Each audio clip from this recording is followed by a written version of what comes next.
Welcome to Uncontained episode 145. I'm your host, Aaron Static Render, and on the show today I have writer, musician, and podcaster JV Torres. He has a podcast that once I started listening to it, I had to binge listen until I was all caught up. It is The Rise of King Asilas, set in America sometime in the future, where everything comes down and instead of being a democracy, it's a monarchy. And he actually has some novels to go along with it as well. JV is kind of a trailblazer in teaching English as a second language. So we definitely talk about that a little bit. And he has some great advice for people who are looking to get into podcasting or even just grow a name for themselves in their field as far as networking and cross-promoting go. So I won't keep you much longer before I get to the show, but you do know it is Christmas season, and if you're shopping, prefer Amazon. If you want to help out Uncontained, just go to uncontainedpod.com, click that Amazon banner at the top of the page, and go about your shopping and help support the show.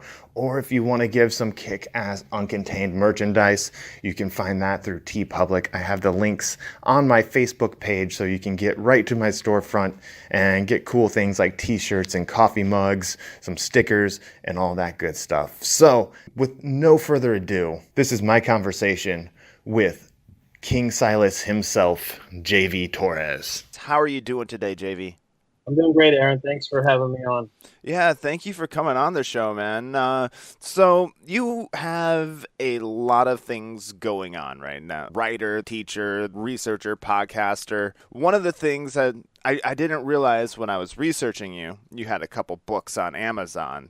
Well, sure. I'm a lot of things. Let's go ahead. I mean, we can focus a little bit on Amazon. It's actually my main book is called I Want to Learn English, because I teach ESL, not just for school kids, but I've taught them for adults for a lot of years. And what I found was earlier on, like in 2009, that a lot of the materials that were out there are not appropriate really for adult learners, people that are just coming over from other countries. It's not just from like Central America and Mexico, but like from Europe and Russia and those places. Okay. So what do you mean by not appropriate for them? Meaning that because what I discovered was, and this was really not the consensus, and still isn't really in my field, was that teaching phonics to adults was not something that people would do.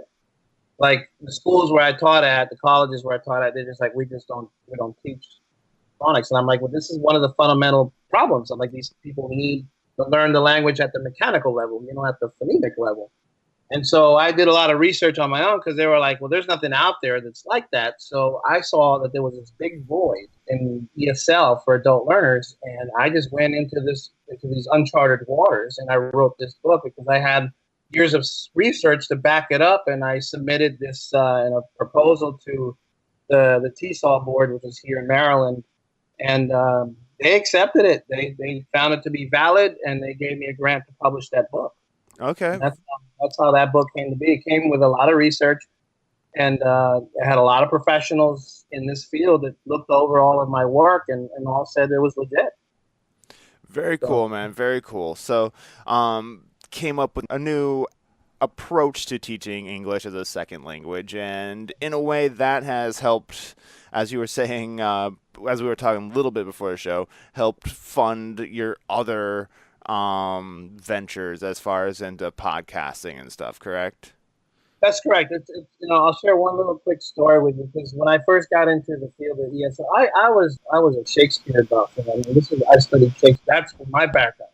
Okay. You can imagine, when I got a job in the city working, they said, well, we need a bilingual teacher to work with our ESL students. And I'm like, yeah, sure. I needed a job, And at one point, honestly, Aaron, I was very frustrated early on in my career, because I didn't know what to do. Like I'm a Shakespeare guy. I want to know that these kids couldn't even spell their name. Okay. So that's a big gap right there. So I remember at one point I was literally on my knees looking at the ceiling going, why has thou forsaken me, God? Because it was like the worst possible thing I could think of. And really that's when it hit me that I was in that position because there was a need. And I didn't know it at the time, but I was the right person to do that at that time. And I found that this was whatever the method was in the curriculum for teaching ESL kids just wasn't working. Yeah. And so I just had to invent this way to do it. It happened over a period of time, and now I realize why I was meant for that. Because all of my creative projects, I'm a writer, and I've been writing for a long time, for years. But this was, I think, my calling because it challenged me. Okay. And I find that when you're challenged, like that's when I think you produce your best work, Aaron. Like when you're really pushed to the wall, that's when you're defined. Like when you can really define yourself as an artist, as a writer, as a podcaster, or whatever it is you do in this world. Whatever it is that you do, when your back's against the wall, that's when we know what you're made of. That is true. So true. And, it's almost like the trial by fire type thing. Very much so. Like some people will like, okay, this isn't for me. I'll go somewhere else. I don't like the heat. Some people are like, okay, give me the fire. I'll take care of it. And that actually brings me to an article that I read of yours, 5 reasons that cause podcasters to drink, that I found on Medium. And technical difficulties was one of them, and not having something record was another. So, Yeah. I mean, but no, I think that's something we could all relate to for sure. Oh, yeah. So not meeting a deadline, losing part or all of the recording of tracks, cancellations. I don't let those bother me that much anymore. I would imagine like if the guest was somebody you were really looking forward to speaking with, sometimes you get lucky and you talk to somebody. Like one time I interviewed Marilyn Manson, Really? and we didn't really hit it the first couple of times, and we'd given up hope on talking to him, and then the third time he's like, I think we finally get in touch? And I'm like, yeah, we finally got in touch. It was really cool. Anyway, yeah, with the cancellations, I've kind of viewed it like as like people are going to have things come up. Like most of the time, it's more just a postponement. Like, oh yeah, we can't do it today. We'll do it this time, and you just keep after it, and eventually you'll get who you want to talk to. As long as you keep. Don't be annoying about it, but be persistent, just like after a couple weeks, if you haven't heard anything, let's go back. Let's try to get this set up again, type thing. So which one of those 5 things actually inspired the writing of the article?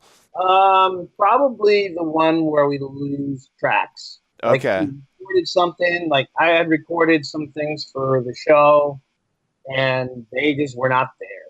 They were just like gone. And I was like so frustrated because I think it was a culmination because I had to meet a deadline and I couldn't get it all together. And it was fair enough because I was like reading this. I was like, there had to be one of those that was a straw that broke the camel's back. And I was like, all right, screw this. Yes, bring out the bottle of gin, man. Exactly. It's going to be a long night.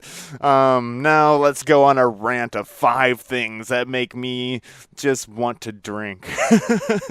And I'm not a drinker.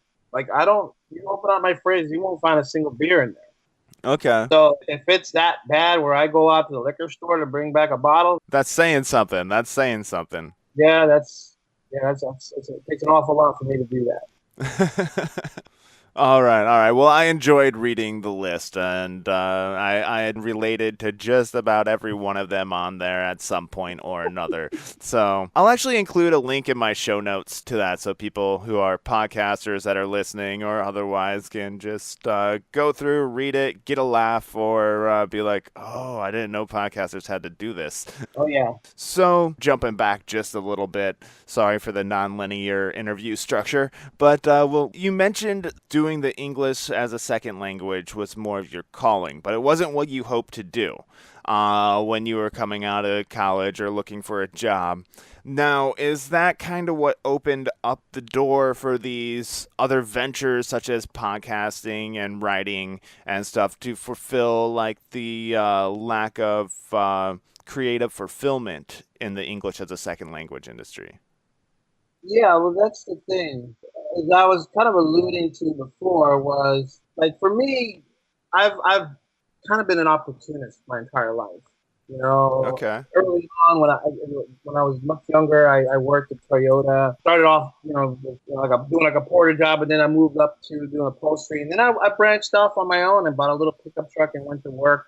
I started my own company at 21 years old. Okay. So I've always been that way. Whereas, like, if I see there's a need and if there's a way for me to make my name, for lack of a better way of putting it, I've kind of jumped on those things because sometimes those opportunities open up for us, and they open up for every one of us. And we just have to have we have to first have the courage and the insight, understand that that is an opportunity, and we need to jump in. And so, yes, it's true. I'm a Shakespeare guy. I'm a literary guy. I'm a writer, that sort of thing. And that's really kind of what I wanted to do. But I think I really needed to humble myself to take on this challenge and say, here's something that for whatever reason presented itself to me in my life. Why would I not take up this challenge? I had no way around it anyway. So, Yeah. like I said, like I was kind of alluding to, is like when your back's against the wall, that's when we know that's how we know how you're defined. So, yeah, I'm also a musician. I'm like involved in like a lot of different things. I'm like, I put a lot of time and I put a lot of work to all these creative projects, and they don't really amount to much in the grand scheme of things in terms of like money or business opportunities and that sort of thing. But this was one thing that kind of fell in my lap, and I couldn't turn away from it. I had to take the challenge up at some point. I got frustrated, because I would go to other people looking for answers, and then I realized the people that I went to for answers didn't have any answers, and probably weren't capable of coming up with an answer. Not insulting them or anything, but maybe their minds don't work that way. Their brains aren't configured that way. So it wasn't a problem they could solve. Yeah. So I said, you know what? I'm going to take up this challenge and I'm going to try to solve this as best I can. And I made such waves, really, in my field because nobody was doing this kind of research. And it's taken me literally to, I think, as high as you can get in my field, where, I remember just last year, in 2017, I was presenting my findings to an international audience at the international conference in Seattle. And this is for a school teacher to get a proposal accepted by the international committee to do a presentation it's kind of a big deal, And when it's usually PhDs, I don't have a PhD yet. I plan on getting it at some point in my life. So I'm sitting in the room with academics, and I'm sitting with people with PhDs, and they're all asking me all these questions like, how do you do this, or how did you come up with this, or how did you come up with it? And I had an answer for all of it, and I don't know if it frustrated them or not, because I think they kind of wanted to bump me off my cloud, but it didn't work. And I think I won a lot of respect that way. It's interesting, though, because sometimes when you get the PhDs and you get the highly trained people, they're trained to look at a problem and approach it from one direction. And when you get somebody like yourself without like the PhD that may have not gone through that, that process of teaching you to look from that one direction, you may come at it from a completely opposite side and be able to have your mind open to seeing another aspect of the problem that you can easily solve without the institutionalized learning. Well, I have a lot of friends who are PhDs, and I'm only a few years from getting mine, so it's not like I'm that far behind. In fact, a lot of them would say that the research that I put into in the field of linguistics would probably qualify me to, use that towards my dissertation. So I Okay. already have a lot of the legwork already done. I did it completely by the book. I did everything legit. Everything was monitored. I've had it peer reviewed. So it wasn't like this wasn't like a Cinderella story. They saw me coming. And Yeah. It was, it was once I arrived though, they kind of were against what I was saying because it goes against what the consensus is in the field, and people don't like being wrong. Yeah, and I wasn't saying anything as an insult to having a PhD or not having a PhD. I was just saying, like it happens with like say sound engineers and stuff like that too. Some people are so used to being like, oh, it has to be this, it has to be this, it has to be this. Because they're very mechanical, they're very rigid, and they're in a certain box, and if it doesn't fit in that box, well, then it can't be true. And I'm like, well, when was the last time you were in a classroom, doctor, or whatever? When was the last time you were in a community center trying to teach poor people that just came across the border who don't speak a lick of English? When was the last time you did that? And, it's like dead silent because they don't do it, Aaron. Mm-hmm. That's the problem. Yes, they study the philosophy of it instead of studying the people that are going through it. Or I don't know if I used the exact right words that I wanted to there, but I think you got my concept. I'm on the same wavelength. I'm trying to sound smart here, JV. I'm trying to sound smart. Look, I'm in the trenches, man. So like, I could talk the talk with and walk the walk with the best of them. Believe me. Yeah. But when it comes down to being in a situation when you can relate to people, because let's face it, I'm Latino, so a lot of times, in these places, a majority of the students are from a Spanish speaking country. They come here, and it's usually some other ethnicity that's teaching them. So when they actually see a Latino that looks like them actually teaching them, and I'm bilingual, so I can talk to them in their language too to kind of help them along. That gives me a great advantage, really, to kind of make things happen a lot more efficiently. Yeah, and definitely. It also allows me to gain some data that perhaps people who aren't familiar with the cultures are able to get. And I think I've used that to my advantage at every turn that I can. Very cool. So, are you saying they feel more comfortable coming and talking to you than a teacher that's not of their same background? No, okay. Sort of, but think of this, Aaron. Do you speak another language or no? No, not enough to stay conversational. Okay, so one of the main things about language, and this is one of the things that I try to talk about to people in academics or whoever, that when you're talking about a language, you're essentially talking about culture as well. They're inseparable. Culture and language are inseparable.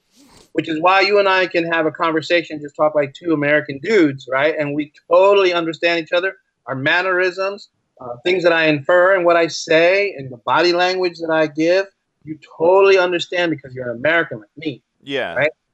So if even though you can have the greatest intentions, the best intentions in the world to help somebody, but because you are not familiar with the culture of, let's say, Salvador or Honduras or Mexico, let's just say, or Puerto Rico or whatever. You're not familiar with the culture.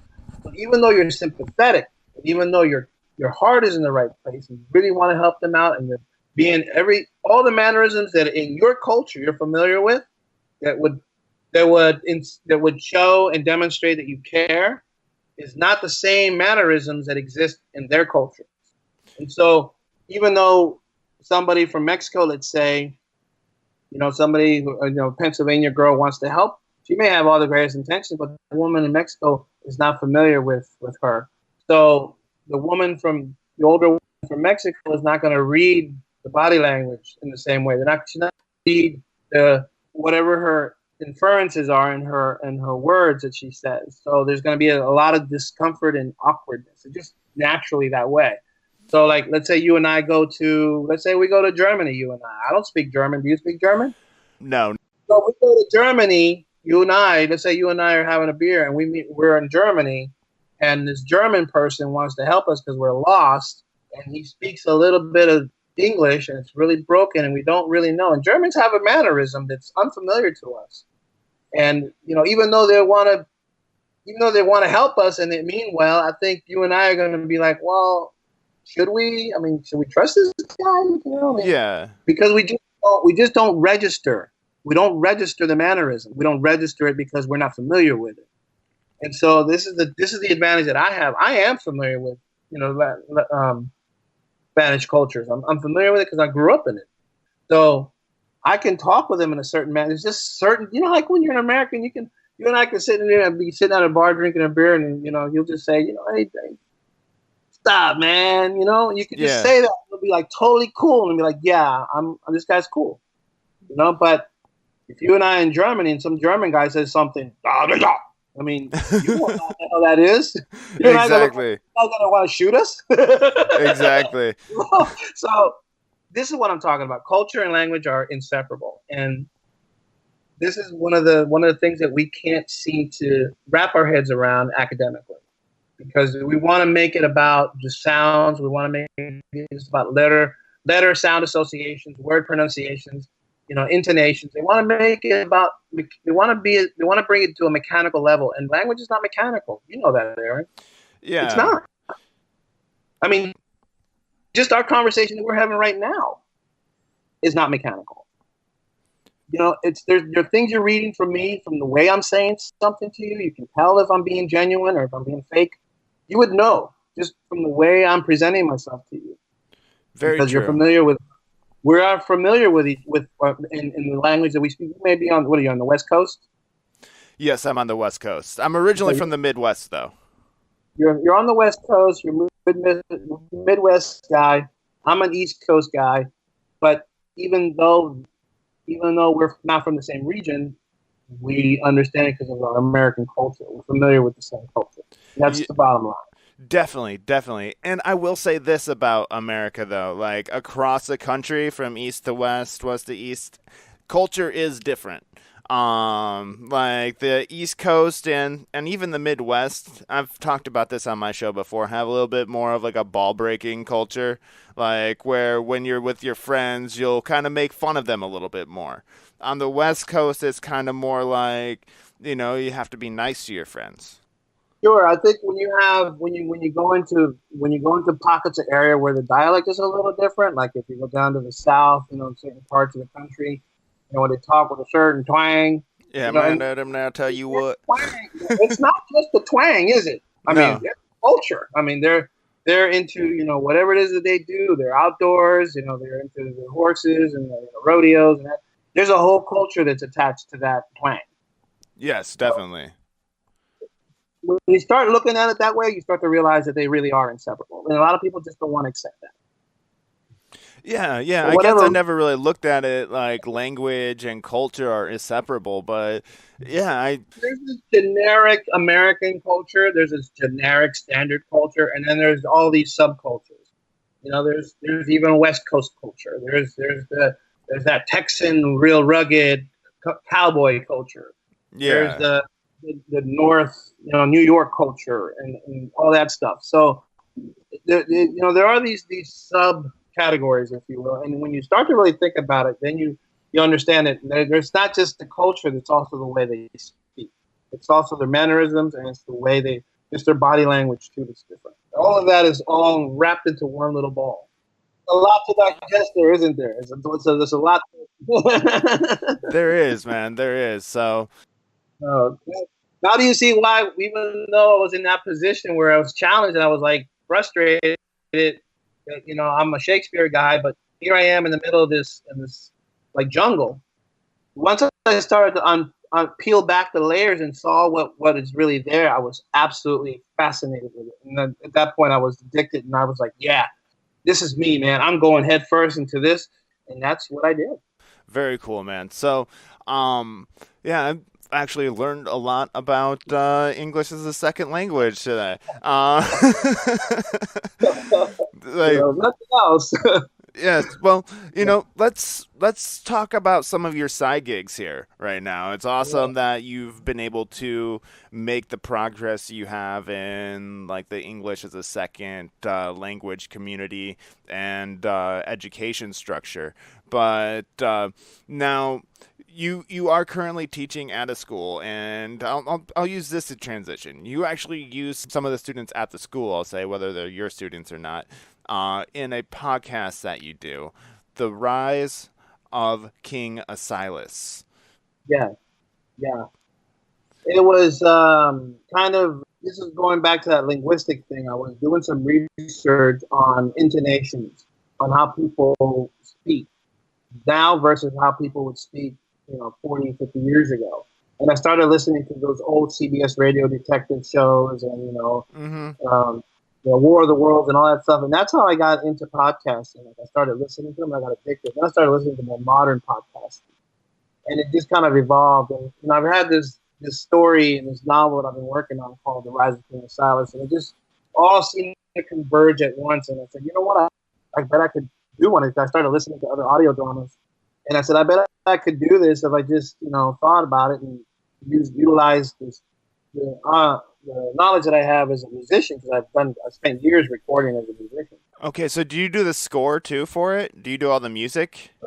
I do not do all the music. I actually have recruited a lot of bands from very, very different sources, different places.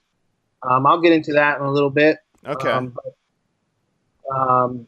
The kids in the school that I worked with, I just kind of threw it out there and said, hey, will you guys help me out with this little project? And they were just so, their minds just open up to the possibility of writing not just a story, because there's a lot of stories out there about regular day people, and they do like these little strange things or these mysteries. No, they said, let's do this huge story where like this guy takes over the country and he's a king. Okay. Right? And then he wants to take over the world. And like it sounds like yeah, sure, but it's kind of a complicated thing. How would somebody pull that off? So then that's when the work came in, instead of putting the story together. But it really kind of originated in my school with my students. Yeah, and after talking to you here for so long, I've kind of like seen where I pick up a few of the vibes from in there. I do pick up kind of a Shakespearean vibe, at least in the first couple episodes, like with the coming to power and then dealing with his inner demons in a way, like his night terrors and stuff. Yeah. And then I also picked up the old time radio drama vibe as well. I was like, yeah, this is pretty interesting. I've made it to the beginning, or to the end of the second episode. I haven't quite got on to the third, so things are still kind of building and unfolding and stuff like that with King Elias. But do you want to help set up this? What is the scenario in this book? I know it starts out with America's second Civil War, correct? Yeah. So the second Civil War is really a fracturing of the country. And so United States' last president, it was determined by, you hear a lot about the secret government, the men behind the curtain. Yeah. So these people decided, politics isn't playing, it just isn't working out anymore. The idea of buying politicians and lobbying for all these things, it was just too much work for them. So they said, you know what, we'll have this second Civil War, and then we'll put one guy in charge with one king, and he's our guy, and he's one of us. And Silas says, actually, you'll find out as you start to get more into the story, he reveals that he was part of that group. He refers to as the monster group, which is really like the Illuminati. Okay. So it's like he was one of them. And so he was brought up, and he's like, we're going to elect one among us to be this king, this figurehead king. And this way we don't have to deal with Democrats and Republicans and Libertarians. We don't have to deal with any of that crap anymore. There's one guy, and you take care of our business at the country. And that was the plan. That was the idea. They never suspected anything because he was one of them. Yeah. But as it turns out, we find out later on that Silas he had his own agenda the entire time. He fooled everybody. The guy is Silas is really like the anti-hero, you know. Okay. He's sort of like he had to be the bad guy first before he could become the good guy. But even as the good guy, he's still the bad guy. So he's I don't know if he's a good guy or a bad guy. I guess I leave that up to the people who are listening, the fans of the show they have different opinions about the king. I tend to think that he's got good in him, but he's forced to do bad. And it has to happen because the world is full of bad people, and he's trying to rid the world of bad people. You can't discuss this. You can't have a conversation with bad people and say, "Hey, you know what? Let's change your ways." And they're going to be like, "Oh yeah, sure, yeah, we're going to change our way. We're going to be good now." I'd really appreciate it if you didn't murder people and rob from school children. But yeah, could you please stop, or I could just hang you. Yeah, that's not going to happen. And so, you know, a lot of people like try to make correlations between Silas and say Donald Trump. They're like, "Oh yeah, it's like Donald Trump." No. Where I got it, I if anything, if Donald Trump came into play here, this is taking part after his downfall. Like I saw that him possibly being the president that brought the downfall to the United States in this story. Would be, yeah. I think Donald Trump would be the precursor for the final president. Like the next president would be the last president. Because we don't want this harsh guy. We want this really sweet guy, another Obama type guy, who's really good and he talks to people and everyone's comfortable with him. But it turns out that this president is weak. Like he doesn't do anything right. He manages to screw everything up. And so that set the stage for setting up Silas, for having a king, a throne, and that's kind of how the story unfolds. And then once he's in power, he turns on the people that put him there. And that's what this whole story is about. It's absolute really about power creates absolute corruption or whatever. Well, I mean, I don't know, because I don't write. Silas, the character, is so fascinating to me because he's a lot of different things. For me, it's like he's not there for like. Well, what would you define as corruption? Okay, let me ask you this: like, what would be the most corrupt person do in your world, in your mind? What would a corrupt person do? In my mind, what would a corrupt person do? What's he in it for? What's he in it for? Himself, and also probably to go down and put a legacy of himself, like being the greatest in the history books. That's what he wants people to remember, and also benefit himself while he's living. Like really lavishly rich, wealthy, powerful, right? Yeah. Aside none of those things. He never talks about like what he wants. He doesn't. In fact, later on, like I said, once you get deeper into the story, he doesn't like. People are like, we want to make statues. He's like, no, we're not making any statues of it. Like he has one castle, and like the castle is open to the public. People can have weddings there, and people are allowed to go into the castle. It's like it's not a private property. It's kind of like a park, actually. Yeah. So like he doesn't have this big, mansions and everything like that. He doesn't plunder the wealth of the country that he conquers for himself. He's trying to grow the country, America. America expands as you start to go into the story more. The country of America expands. It just keeps getting bigger and bigger. But he himself, Silas himself, he's not acquiring wealth for himself. So that's why I always say, like, people will say, well, he's corrupt. I'm like, okay, well, how we define somebody who's corrupt is those aren't the actions of a person who's corrupt. It may be the actions of somebody who's sadistic. Yeah. I would say of all the traits that the King of Silas has, he's definitely sadistic. Yeah, he definitely has taken on the role of judge, jury, and executioner very quickly. Yeah, I do believe that. But as far as like all the other things that we would attribute to somebody who's corrupt, that's debatable. Yes. So, right now you just kicked off the second season of of the podcast. Now, where do you like? How many seasons do you see this going? Do you see this just continuing on, or you mentioned you started writing a book on this as well, or had written a book? Is it just playing out the book, or is it continuing on into the future? Well, I think I've been working on the book for a while, and I think that I've come to a crossroads, Aaron, where I'm gonna probably have to write more than one book. Okay. I'm just not gonna be able to do it all in one shot. I see this series going maybe 3-4 seasons. Okay. Because the story eventually, I love how this is kind of like, it seems like it's meandering, but it's actually, if you ever think about like a river kind of goes this way and it goes that way, but it's always going to end up in the ocean. And so that's kind of how King of Silence is.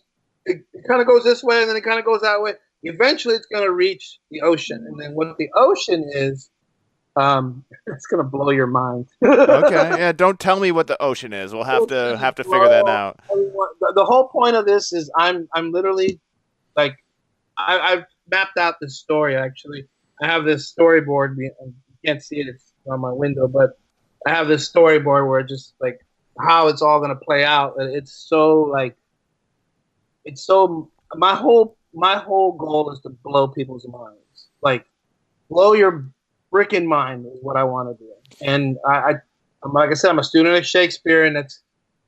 I sometimes have, and maybe you think I'm crazy for this. I've never revealed this in public before. I'll reveal it right now. Oh, an exclusive! I've never revealed this to anyone ever, not even to my wife. Wow. I sometimes I pretend to have a conversation with Shakespeare. Okay. You know, yeah, and like where he's critiquing my work. You know, he's kind of like looking over my shoulder, and he's like saying, "Yeah, that you should change," or I don't believe it, you know. So it's kind of like the Dark Passenger in Dexter. I don't know if you ever watched that series and show. You know, Dexter. I didn't have HBO when it was on. It was HBO or Showtime. Is it? Which one was it? I didn't have the premium cable networks at the time. Yeah. So, anyways, the book it's actually the Dark Passenger, where Dexter has these conversations with his dead father, right? Okay. And so in my world, I have conversations with William Shakespeare. So that's the exclusive. Hopefully you don't think I'm too crazy. No. It's like in the conversations, do you find him playing the role of more of the critic, or is he ever like a supportive role? Like, no, he's definitely the critic in my world. He's the critic. He's the one who says whether or not he thinks it's good or not. Okay, like, is he like say like Shakespeare in the form of Gordon Ramsay? Like, that is complete rubbish. Yeah, I like the one where I like the conversations that I have with Shakespeare, where Shakespeare is like he's sitting cross-legged on my couch, right? And he's like, I don't know how you're gonna pull this off, and I end up laughing. Like I'm laughing at him, going, "This is funny to me." Okay, this is funny. Maybe it's because you're from 500 years ago. It doesn't hit you. But it definitely hits me. Like there's certain things that I do, and I love coding what I do. Like Shakespeare was a master at coding in his work. If you've ever studied Shakespeare, like there's stuff that he does, and he strings words together in a certain way that if you butted up the end of this word and the front of this word, and you cut out it has these hidden meanings, like these little nuggets, if you will, these little Easter eggs, as it's called. He's really loaded with them. And I try to load mine up, and I do slip them in there. It almost sounds like the Shakespeare era version of play the hidden messages on records as you play them backwards. You know, like. Yeah, no, I'm just that's why I have Shakespeare in these conversations with me, because in some ways, I want to steal stuff from him if I can, in a modern sense, not like literally plagiarize, but like takes ideas that he had and put them in the context that works with the story. Yeah, you're not going to take like lines from like to be or not to be. That is the question. Oh, by the way, I'm King of Silas. Exactly. No, I could never pull that off. Yeah. So, but I understand, like, kind of taking a Shakespeare-esque theme and adapting it to you. Yeah, very much so. I don't think there's anything wrong with that. No, not at I all. I think if you can pull it off, you're a really good writer. If you can pull it off, Okay. because you could try and you fail miserably. I think a lot of writers try and fail miserably. No. I'm not one of them. Well, that's good. That's good.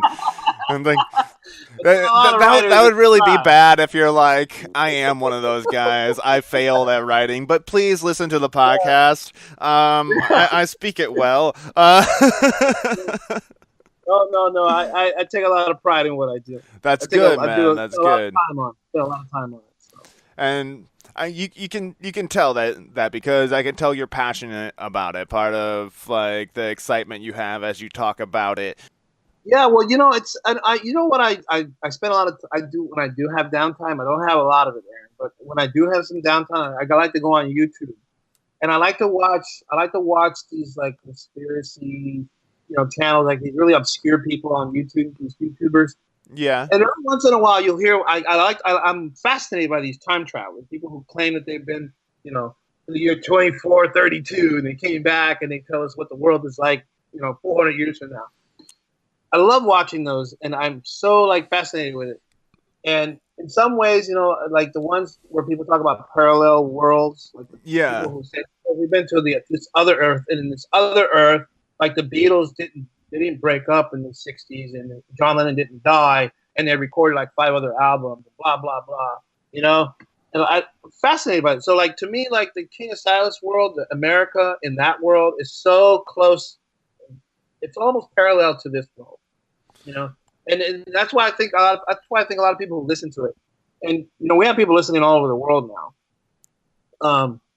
People listen to it, they're kind of imagining what America might turn out like, and it's so funny. Today I was talking to my wife about it. We're watching Trump, and he's in France with Macron, right? Yeah. And Macron made an announcement. I think it was last night, where he says now he's trying to rally up Europe to create a European military. Well, if you listen to the show, Silas's his number one enemies are Britain and the European alliance. It's the same thing. Yeah. So it's like, and there have been other coincidences. People call me sometimes like, "Do you know this beforehand? Because I listened to this and this was on your show, like episode whatever." It's so weird, man. It's so weird, like how I think this is kind of almost playing out in some ways. I mean, I don't know if there's a King of Silas on the books or not. I'm not a member of the Illuminati. Me neither, man. Me neither. Or else I'd tell you. I couldn't tell you. Damn, I'd be shot. Or you would tell me that you're not a member of the Illuminati. That could be. And I could be telling you that I'm not a member of the Illuminati. So maybe we're both members of the Illuminati, or maybe we're not. Maybe we're just messing with people's minds. Yeah. Yeah.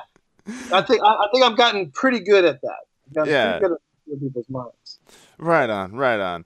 All right, JV. So what advice would you have for somebody who's looking to get started out in, I guess storytelling or podcasting would probably be a good aspect for advice? Well, I would say, to try to utilize or at the very least explore all your talents. Because honestly, before I got into podcasting, I wasn't sure if I would be good at voice acting until I actually tried it. So I would say, even the things that you think you might not be good at, to go ahead and give it a try. Also, you got to network. Like networking is key. Yeah. You have to go to conferences. I recently went to the Comic-Con here. I met some really cool people, saw some famous actors. It's a good place to meet people. Mind you, a lot of them might be nerds or geeks, but those are the people that are going to be listening. Those are the people that are going to be into what you're doing. So, and they're proud of it. They wear it like a badge. It's one of the experiences that I had at Comic-Cons is the people that go there are just truly into what they are into, and they're into it so deep. That's a great place to go network and meet people, especially like if you want to meet with other podcasters or meet with actors or people that are just enthusiasts. That's a great place to go. Yeah, definitely. And you mentioned that the geeks or nerds kind of wear it as a badge of honor now. It's almost actually become cool in a way to be a nerd or a geek. Some Oh people yeah, who aren't nerds or geeks are saying, "Oh yeah, I'm nerdy in this," like trying to justify their nerdum. yeah, yeah. No, it's so totally true. And it's okay. It's totally cool. Like it. I think we've reached that point in society, where it's like it's okay to be a geek, and it includes so many different people. I mean, even I could be considered a geek, to some Yeah. degree. Yeah, I You know, think I think a lot of people can be considered geeks at least in one area or two areas of their life, you know? Like I could be sure. like a podcasting geek or something like You're kind of that. like a podcast geek now, Static. I know, man. I wear it proudly, man. All right, so sorry to derail you with the geek note, but you were saying go network at like Comic Cons, conventions, and stuff like that. Like and utilizing your talents, that was your big thing. Try different talents that you might even know you have. Network, going to the conferences, going to podcast conferences, going to Comic Cons if you can. Meet with people in the most unlikely places, and have a business card made. Even if you don't have a production yet, or you can always just make a general business card with, John Smith, voice actor, or John Smith, podcaster, or whatever. Yeah. Even if it doesn't have a logo, even if you don't have it, just make a plain card. It can be a fancy card. I mean, Vista Printer or any place really has some really cool designs now. That would in hand to meet with people. Get an agent if you're ready for that professional leap. Like I think I'm almost there myself, and I've had agents before. So it's just finding the right kind of agent who believes in what you're doing. But more importantly, before you even get to that level, is really just trying to meet as many people as you can. It's one of the reasons why I write for the Theater Guide, because it gives me access to all the theaters in my area, actors, directors, screenwriters, that sort of thing. I have met a lot of people that are in the theater business. Yeah. So depending on what you're motivated to do, like if you wanted to do something, let's say you want to do something in television or something to that degree, you might want to go and network in places where there's television conferences, or where maybe you might want to apply at the local TV station, or and here's another thing, really. If you can get on a board or try to be on a board for a community theater, that'll give you access to just about everybody, from press, from newspapers to television stations to, community organizers and that sort of thing, because that's where it's at. Where you want to network to get the maximum amount of people. If you volunteer to be at to serve on a board for like 1 year on at a community theater, which is every major city or any small most places and that have cities have some form of community theaters. Get involved, volunteer your time, say, look, I'm not getting paid for this, but I'm going to spend time and try to figure out how I can help the theater get more people. And in the process, you'll meet a lot of people that way. So that's very, very key if you have time for that. All right, awesome. That is great advice right there. And I didn't necessarily think of joining a community theater board or that, but how many people that would put you in touch with. So that's some of that outside the box thinking right there. Yeah, very much. So now, what are you currently doing to promote yourself, JV? Well, aside from like the usual thing, like the social media, it's not just that you're doing social media; it's what social media you're doing. Like for example, for the Rise of King of Silence, I think a lot of the interactions that I get are on Twitter. Twitter seems to be a more active hub for me in terms of social media. Really? We have a lot of followers and a growing follower base, and we have people that are other podcasters that retweet stuff that we do. I'm involved. I'm in our group. We're in a group, so like this group keeps growing. So there's more podcasters that join the group, and we all help each other out, retweeting each other's stuff, and we like each other's stuff, and we promote each other's stuff, and it's just a wheel that just keeps growing and growing. It's like a snowball; it just keeps getting bigger and bigger over time. Facebook, of course, but Facebook has its gray areas. It has its ups and downs. If you don't have a lot of people interacting with you on Facebook, it's kind of a hit or miss. Instagram has its limitations. It's good to have, but really, there's also other ways. We talk about working in the community theaters, for example. But also if you're doing a podcast and you're looking for guests, or if you're looking for like voice actors, like one of the things we do is we put a cast call for voice actors, and so we'll do it on Twitter sometimes. Craigslist is another one, and so this brings added traffic of prospective, actors or prospective creative collaborators or that sort of thing. If you put it out there, like on the community portion of the Craigslist, hey, I have a podcast, I'm looking for XYZ, and all of a sudden you'll have a ton of people that'll call you or email you or whatever, however it is you want to do. That's another way that we get contacts with people all over the world. All right, very cool. And that brings up a point where at the beginning of the show, I accidentally said King Elias instead of King Asilas, and you brought up a point to me there. I was all in my head. One of the other things, Aaron, is we do a lot of cross promotion. Like we work with a lot of other podcasters. Okay, cool. Get people to contribute from other sources, from other podcasts. You'll be surprised when you put something out, other podcasters will listen to you, either to get ideas for their own shows or just to see what you're doing. Sometimes they do it just because they want to support. They want to help the community out. So podcasting community is a very tight-knit community. They have their cliques like everything else. I don't really get involved in that, Aaron. I mean, maybe the people that they might find that it's great to be in a clique. Yeah. But the people that are not in your clique are going to look at you and be like, well, you're in that clique, so, you're all going to rub each other's bellies all day long. You know what I mean? I just had a visual with that. I'm sorry. Yeah. Podcasting and rubbing each other's bellies. And I don't know. I guess some people might even say that we're in some clique, and that's fine. We have our own little thing going on. I don't really look at it that way because there's a lot of people in the audio drama community that never really even interact with us for whatever reason. Yeah. I'm not going to speculate, but I do support as many of them as I can. But I do my own thing. I've always done my own thing. I've always been like a grassroots guy. I'm very organic. I like to meet people face to face.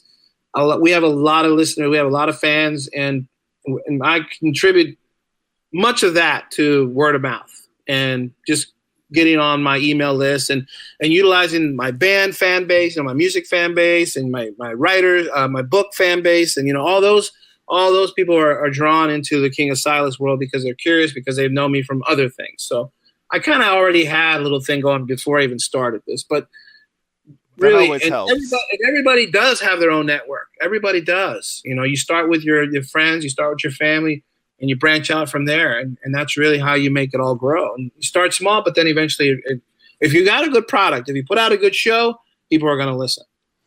Yes, so definitely. Promoting it is definitely key, and it's network in every possible way. Social media is one way, of course, that's the easy way because you never have to leave your computer. But to get in people's in their presence, be in their groups, that's where you can really make some more lasting curiosity, get some people curious about what you're doing. Yeah, definitely. And people remember in person a lot more anyway than just a message on your computer. Yeah, definitely put it out there. Hey, scratch my back, I'll scratch your back. You put a promotion for my show, I'll put a promotion for yours. You guest on my program, I'll guest on your program. And, I just kind of, whatever fan base they have, now they're exposed to you and vice versa. And that's how a lot of podcasters do that. And that's perfectly normal and fine. Yeah, definitely. I imagine that's probably one of the things you and I are going to do in the long run. Of course. I'm always open to cross promotion and helping out wherever I can, because I kind of have the view of where if one of us makes it, it's kind of good for all of us. It brings more. Oh, yeah. It brings more exposure to the scene, and helps get other people noticed. Yeah, one of the things, like when I didn't bring this up earlier, but when we're talking about all that stuff about ESL, because there was a whole lot there. But I don't know if you're familiar with the American Federation of Teachers, the AFT. Not really. I can't say that I am. It's the second largest teachers union in the country, one of the largest labor unions. They're involved in, they're like a group now where it's AFT and NEA and the AFL-CIO, the labor unions. And the AFT is really the teachers unions. And it's a huge, huge union. I mean, we're talking like overall with that whole little group, man, we're talking millions and millions of people that are in it. Okay. Right. So there was now the president of the AFT, Randy Weingarten. I've met her a number of times. We've talked. She knows me. Whenever we see each other, she's like, "Hey, how's it going?" This is a powerful woman. This is one of the. She's had her bouts with Donald Trump and that sort of thing, and she continues to do that. She's a true champion of labor unions. Anyway, when the whole thing, what came out with the book and whatever, she was supposed to give a speech at the We Are Here to Stay rally in Washington, D.C. At the AME church. That's the famous church where Frederick Douglass used to give his speeches at, right? Okay. So she asked me through a surrogate to fill in for her for that speech that she had to cancel for it last minute. So she called me. So I take a drive. Me and my wife I drive down to D.C., to do this thing, man. This place was packed. They had buses. The whole street was like literally blocked out. There was so many people there. Be honest, I was a little nervous. I mean, it was like people everywhere. It was televised. It was like lots and lots of people were there. To make a long story short, anyways, from that one speech that I gave, it led to the Huffington Post wanted me to write a piece for them. So I wrote a piece for them. It had to do with that whole thing. This was like right when Trump first became president. So they were like hot. It was hot. It was really, really hot. So they wanted to run with that. They changed some things. I wasn't too happy the way. I don't like when editors take the poetic license to change things that I said. I didn't say a lot of those things that were in the article. That's neither here nor there, or whatever. But because of that, like the NPR affiliate here in Baltimore, they contacted me to go on their radio program and talk on their show. Like looking back on it, if Silas was in my bloodstream as it is now, then I would have talked about it then. I would have put it up. I would have been on the radio and I would have met millions of people could have heard me say that. But we were talking about politics, or we were talking about something else. As a teacher, they wanted me to talk about Trump is what they wanted me to talk about. But I wasn't going to get into that. But anyway, that's one of the things about promotion. Like, you notice that more and more people they'll slip it in there somehow. If you get an opportunity to be on television, get an opportunity to go somewhere, one of the things I want to do, my son does my son does a YouTube channel. I was thinking, maybe some podcasters or some people that are on YouTube to wear a T-shirt for the show or a cap with the show's logo on it. Those types of things to help promote your product. It's a long shot, but if you get an opportunity, don't let an opportunity like that go to waste. Yeah, honestly. Definitely. Like, it's like the whole bands wearing other bands' shirts on stage, Yeah. Yeah, it's as old as T-shirts and performances are. Yeah. Yeah, that's what I would advise anybody. If you got a rich uncle or somebody who was on TV or has some access to a lot of people, if you can wiggle your way in there and get a promotion or get your logo on there, man, do it. Because that's gold. Hell yeah, man. That's some good advice right there as well for promoting. And the more exposure, the better, pretty much. The more exposure you get, the more people will see you. Whether they like you or not, they'll be exposed to you. Yeah. Yeah, it's like one of the things, Aaron, is like the world is a big place, but the internet and all the social media makes it a smaller place. It does. It's like, I don't know if you saw on the news. It was on national. It made national news. I saw it on Breitbart, and I saw it on a few other sites. This school teacher here in Baltimore got smacked in the face, like by a student. I don't know if you saw it on the news. I missed that. It made national news. Like this woman, the kids in the class were filming it. They were videoing it. And this woman, she just got out of surgery. She had cancer, and she had cancer surgery, and she just came back into the classroom, and this kid just cold cocked her right in the face and was caught on video. Turns out that's a friend of mine. Like, she's a friend of mine. Like, me and my wife went to go visit her in the hospital when she got her surgery. Like, She's a colleague. Like I've known her for years, and like here she is plastered all over news, all over the country, and it's so weird and bizarre. Like I'm not suggesting that I have her wear a King of Silas shirt or anything like that. I was wondering if you were going there. So what you got? My point. That wasn't my point, Aaron. My point was that the world is so small. Yeah. Even though it's large. The media makes it, the social media makes it small. I was almost wondering if you're going to be like, I will be like, have her say something in the next press minute. King of Silas will smite you or something like that. I had to stick my foot in there and say, like, this is not where I was going with it, by the way. All right, cool, man. Cool. So, now what would be like a highlight or two that you've had along the way? Well, I mean, aside from like the presentation I did at the international conference in Seattle last year that I talked about earlier, that was a pretty big deal. That speech that I gave at the AME church, that was a big deal. I was on that NPR affiliate radio station. That was kind of a big deal. But as podcasting goes, I went to the Baltimore Comic Con here recently. It was last month, actually. And there was a few actors there. And the one that I got to talk to was one of the actors from the Arrow TV show. Are you familiar with CW's Arrow? Yes, the Green Arrow? Yes. I haven't seen that for a while, but I was watching that with like the Flash back in the day, back a little while ago. And so like I got a chance to like they had this big there was like this big room and there were like you got a chance you can ask her a question in front of everybody. And so I asked her about podcasting. I asked her about would you consider being a voice actor? Because I was listening to her talk. I said, you got a great voice. You'd be great for podcasting. I got an audio drama, So that was kind of a big deal. I mean, my wife and I are fans of the show. We watch it and, just like seeing her on TV and then all of a sudden she's, feet away from you.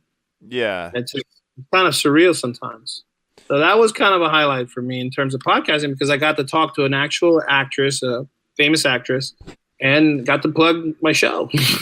And she's going to be on your show, right? No. She declined. Oh, she declined. That's too bad. Too bad. Well, you threw it out there. You gave it a good old college try. Her agent did not return my phone call. Let's put it that way. Okay. All right. Yeah, you got the Hollywood no. Yeah. All right.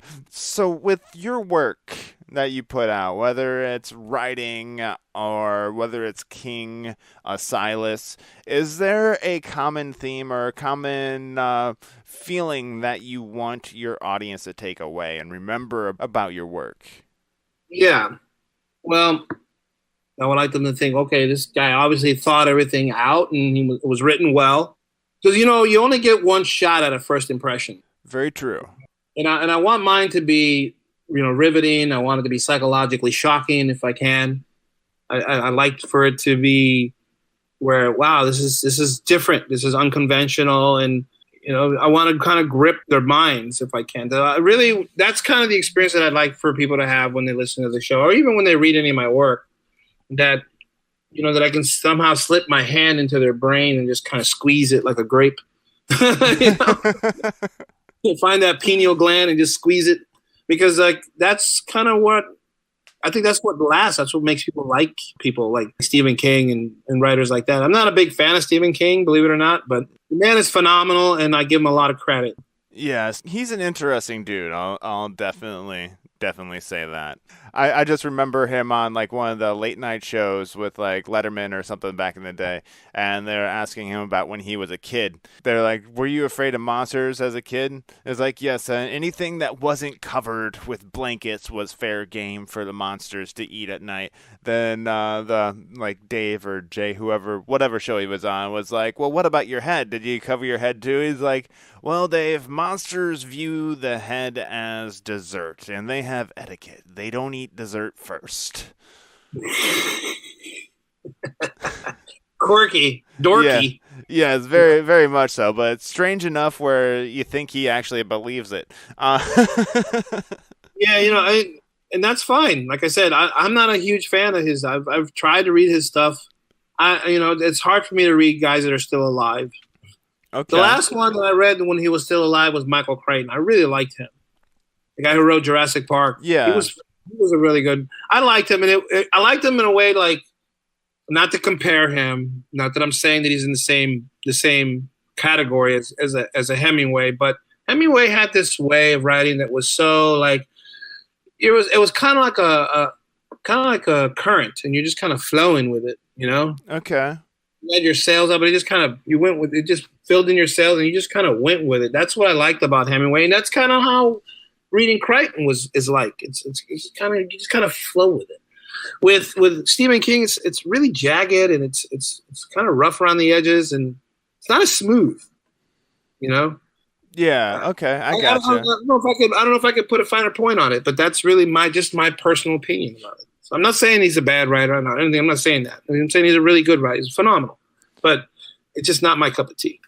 Fair enough. And you're allowed your opinion and all that good stuff. And as you were saying that, I kind of thought of a premise for a new radio drama, if you want. All these authors are dying. The great authors are dying. They're being murdered. And it's this one guy who refuses to read living authors and won't read them until they're dead. So he's wanting to read these authors, so he goes out and kills them. It's an interesting concept. I don't know. Yes. I had one similar. Well, no, it wasn't quite like that, but it was one where the Beatles are actually time travelers, and they would go into the future and steal other people's songs from the future and come back into the 60s, and then. Oh wow, that could be an interesting concept as well. I don't know how that would play out because Paul McCartney's still alive and Ringo's still alive, and I don't know if they would have a problem with somebody writing a story about them like that, even if it's fiction. I wouldn't know how that works, but yeah, you'd probably want to put like a fictitious band name, the Beatles, yeah, or the Snails or something like that. Snails, I like it. Yes, but all right, man. So I think we covered everything. I only have one question left for you, but before we get there, where can people find you online? Where's your corner of the internet that you dwell in? For the show, Twitter might be the best place. You can Twitter us at King of Silas, and Facebook the same, at King of Silas. That's where a majority of my efforts are going into that project right now. I do other projects, but my main project is King of Silas. It's where most of my stuff is. And the website is theriseofkingofsilas.com. Okay. That's where you find 99% of the stuff that I'm doing today. That's what I'm doing. When I hang up with you, I'm going to go right back to that. All right.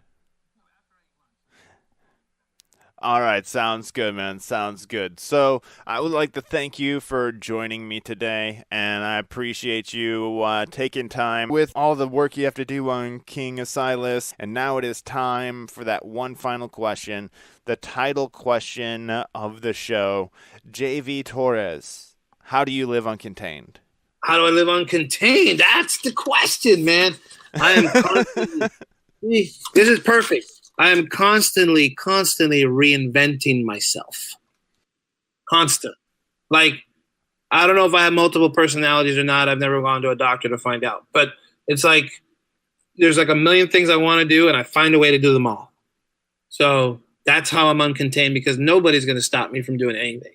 And if they do, I'll just figure out to do something different, and then I'm going to concentrate on that. So there's no way to contain me. I'm uncontainable. All right, perfect, man, perfect. Thank you. And I have all my guests sign off the show. Will you do me the honor of signing off the show tonight? I am JV Torres, and I am uncontained. And I am King of Silas, the King of America, the ruler of this world. Signing off because I am uncontained. And that does it for another episode of Uncontained. Thank you for listening, and thank you to JV Torres for joining me and sharing some great advice and stories with us all right here on Uncontained. Make sure you check out his podcast, The Rise of King Silas. And I'm pretty sure once you start listening, you'll be binge listening as well. I hope everybody is getting through the holiday season all right, getting all that shopping done. If you don't want to leave the couch to do some shopping, you can just go online and help support the show at the same time. tpublic.com. You can find uncontained merchandise there. And also, if you just want to get some shopping done on Amazon, please, I invite you to use the link at the top of the Uncontained page and do your shopping there and help support the show. Thank you once again for listening, and until next time, live uncontained.